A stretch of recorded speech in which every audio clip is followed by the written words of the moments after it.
Alors, le musée a été inauguré en 2008. Il s'agit de l'Institut national du peuple Wendat qui veille à la conservation et à la mise en valeur de son patrimoine.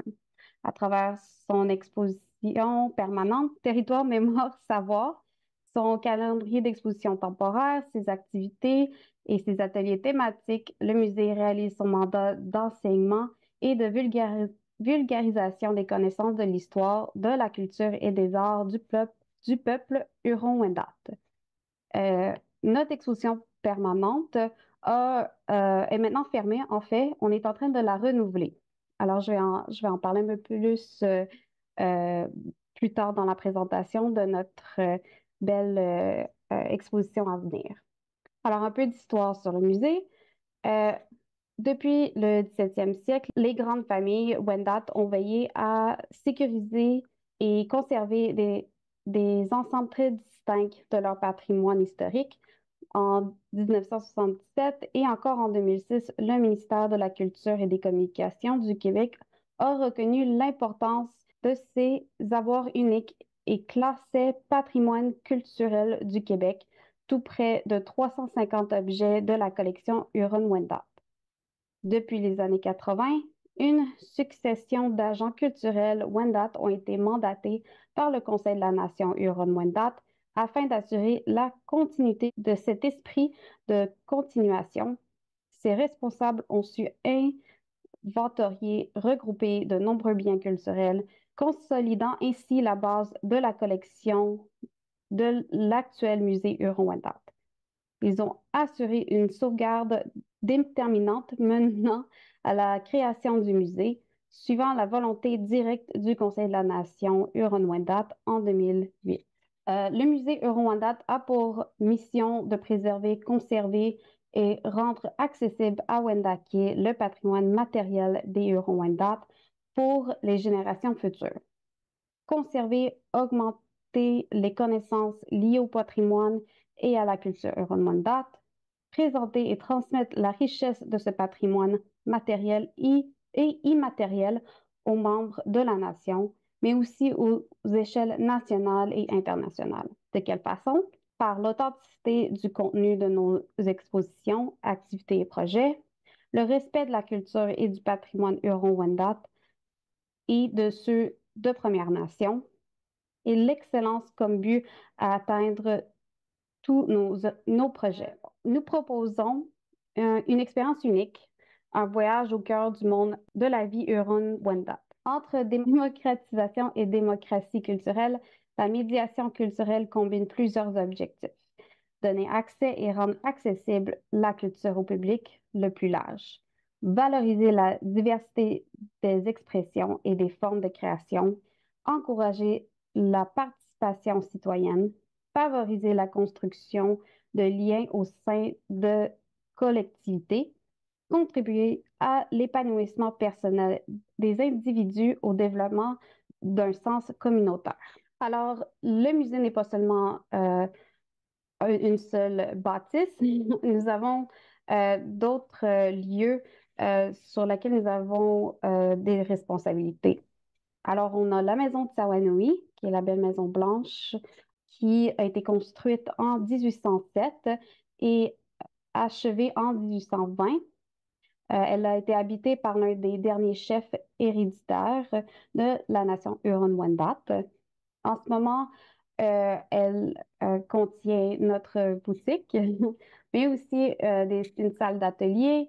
Et en ce moment, nous avons transitionné notre exposition permanente Territoire, Mémoire, Savoir à l'intérieur de la maison Sawanui pour au moins continuer d'offrir la culture Wendat à nos visiteurs. L'église Notre-Dame de Lorette aussi est inclue. Elle a été construite en 1865 sur les murs de l'ancienne église qui datait de 1830, pardon, 1730, et dont on aurait repris le modèle et désigné lieu historique national du Canada en 1881. Et puis, bien sûr, notre merveilleuse maison Longue et Conquista.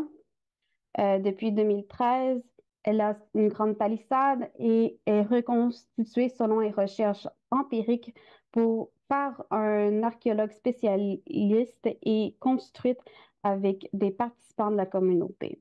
Notre public cible au musée, c'est les familles et les couples composés d'adultes avec une éducation supérieure, mais aussi à des familles de Québec, de la communauté qui veulent s'instruire et s'immerser dans une culture comme celle-là, la culture Huron-Wendat. Bien sûr, milieux scolaires, les groupes étudiants, aussi les autres communautés de Premières Nations et bien sûr le tourisme international. Nous avons beaucoup de Français et d'Américains qui viennent nous voir à chaque année et nous faisons la promotion du musée et de ses activités par les réseaux sociaux, en allant dans des salons, comme par exemple, nous serons présents au salon de l'apprentissage à Montréal en fin de semaine. Aussi, il y a des congrès et on a plusieurs partenariats et on cherche toujours à trouver de nouvelles événements à laquelle participer ou organiser. Alors, 25 000 visiteurs par année environ, 2 à 3 expositions permanentes, 1 à 3 expositions temporaires par année, plus de 20 depuis l'ouverture en 2008. Nous sommes capables avec des audioguides, d'offrir l'information de notre exposition permanente en 6 langues différentes. Et puis, nous offrons bien sûr des visites guidées. Alors, nous avons des guides animateurs, animatrices formés qui ont une vaste connaissance de la culture Wendat, mais aussi de d'autres nations. L'image qu'on voit ici, c'est une image de notre dernière exposition permanente. Elle était là depuis 2008, depuis l'ouverture du musée, et on l'a fermée juste après Noël parce que nous allons la renouveler. Alors, j'ai pas, malheureusement, j'ai pas encore d'image sur notre nouvelle exposition.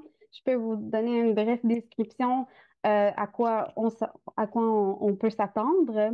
Alors, la nouvelle exposition va s'appeler Wendat ND, qui veut dire Wendat nous sommes ou je suis Wendat.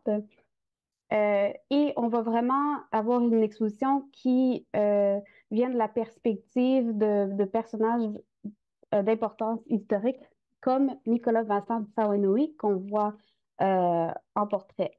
Le musée Rwanda travaille actuellement au renouvellement de son exposition. Celle-ci mettra en avant des personnages importants de la nation Huron-Wendat, porteurs de la culture Wendat. Cela permettra d'apporter un point de vue Wendat sur les thématiques importantes pour la nation, notamment comment elle a assuré une continuité dans son identité à travers les époques par sa résilience active d'appui sur une tradition forte au fil d'une histoire marquée par certaines ruptures tragiques et bouleversements majeurs. Son inventivité et sa capacité d'adaptation ont rendu possible le maintien d'une culture vivante tournée dans l'avenir. Je sais que notre nouvelle exposition va aussi inclure vraiment de nouvelles façons de transmettre des informations avec des objets tactiles, euh, des, des présentations olfactives. Alors, ça va être vraiment très différent de ce qu'on avait avant et une très grande amélioration sur ce qu'on avait avant. Aussi, on a une exposition permanente extérieure. Alors, à la maison de Tirawanoui, dans la cour de la maison, nous avons des grands, on pourrait dire fresques, avec 2 personnages d'importance historique, dont Nicolas Vincent Tirawanoui et sa sœur Marguerite Vincent Lawignon-Kay. Alors, voici un exemple de quoi qu'ils ont. Un côté, on voit le portrait. Derrière, nous avons de l'information sur le personnage, mais aussi des jeux ou des images, des informations sur ce personnage et comment elle a pu contribuer à la communauté. En ce moment, nous avons une exposition temporaire qui s'appelle Le Legs.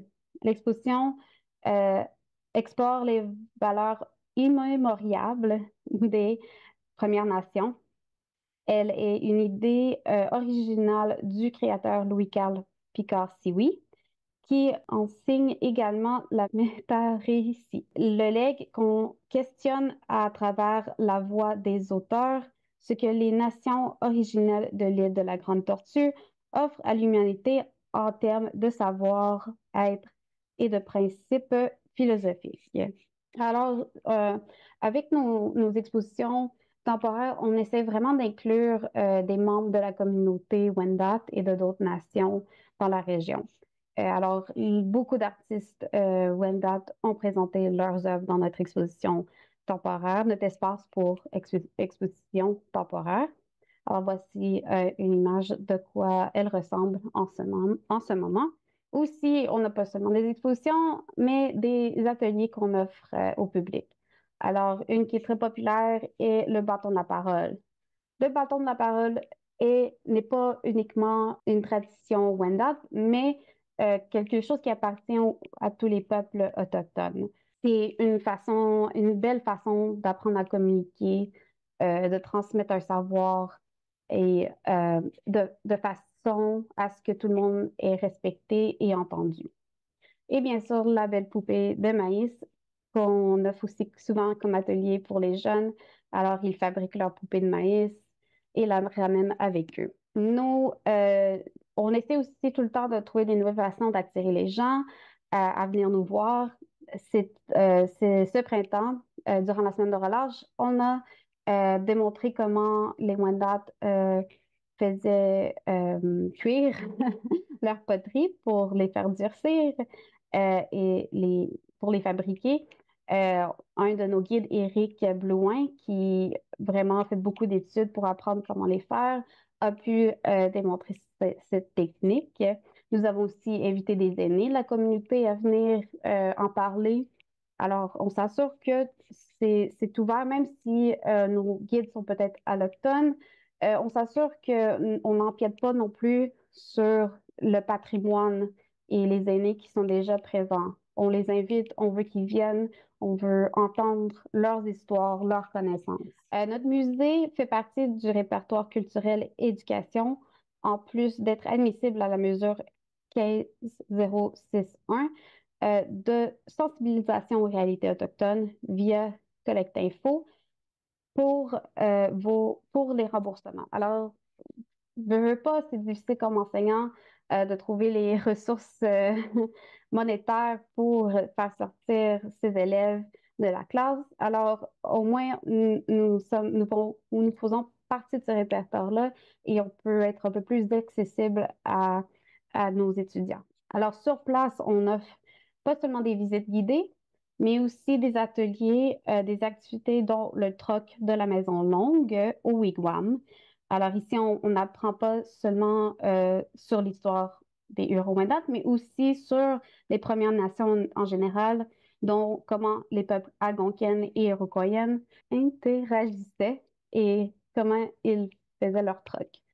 Il y a aussi le prendre sa place dans le cercle qui aussi met en valeur la communication, la pensée circulaire avec le bâton de la parole. Aussi, on envoie des guides à vos écoles sur les traces de Yahat Antique, à la rencontre de Nuncio en Nouvelle-France. Ce sont vraiment des belles activités à faire à l'école. Une trousse pédagogique peut même être envoyée à vous. C'est une trousse qui parle des trois sœurs, euh, le maïs, la courge et l'haricot. Et on a même un partenariat avec Parc Canada. Je vous remercie, Tia Wank, thank you pour votre écoute. Et si vous avez plus d'informations, n'hésitez pas à aller voir notre site web, nos réseaux sociaux et vous pouvez aussi m'envoyer un courriel à expérience à commercial musée-huron-wendat.ca.